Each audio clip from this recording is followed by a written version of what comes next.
50,000 நெல் மூட்டைகள் கொள்முதல் செய்யாமல் தேக்கமடைந்துள்ளதால் தஞ்சை மாவட்டம் காட்டூர் அருகே சாலை குறுக்கே தடுப்புகள் அமைத்து விவசாயிகள் மறியலில் ஈடுபட்டு வருகின்றனர். இது பற்றிய மேலும் விவரங்களே எமது செய்தியாளர் அருள் ரூஸ்வெல்ட் விவரிக்க கேட்கலாம். வணக்கம் அருள் ரூஸ்வெல்ட். தேக்கமடைந்திருக்கக்கூடிய நெல்லை கொள்முதல் செய்வதற்கு நடவடிக்கை மேற்கொள்ளப்படுமா? விவரம்.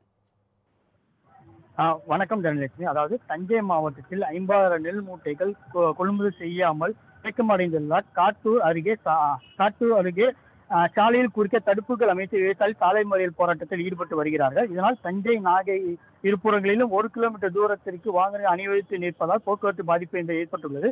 எனவே காலை நேரத்தில் வேலைக்கு செல்பவர்கள் மற்றும் மருத்துவமனை, கல்லூரி செல்பவர்கள், பள்ளிக்கூட செல்பவர்கள் அனைவருக்கும் மாணவ மாணவிகள் பாதிக்கப்பட்டுள்ளார்கள். அதாவது தஞ்சை மாவட்டத்தில் குறுவை அறுவை பணிகள் என்பது தீவிரமாக நடைபெற்று வருகிறது.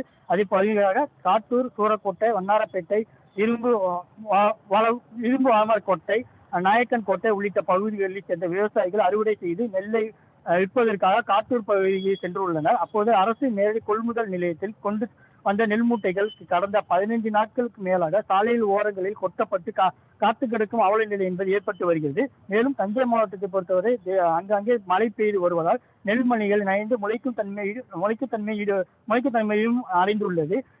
அதன் பகுதியாக அமைச்சர் சக்கரமே ஆய்வு செய்து உடனடியாக கொள்முதல் செய்ய வேண்டும் என உத்தரவிட்ட நிலையில் கொள்முதல் செய்யாமல் இந்த மையங்கள் செயல்பட்டு வருகின்றன. மேலும் 50,000 நெல் மூட்டைகள் தேக்கமடைந்துள்ளன. இதனால் வேதனை அடைந்த விவசாயிகள் ஒன்று திரண்டு காட்டூர் அருகே சாலையில் குறுக்கே வாகனங்கள் செல்லாதவாறு தடுப்புகள் அமைத்து மறியலில் ஈடுபட்டு வருகிறார்கள். இதன் காரணமாக தஞ்சை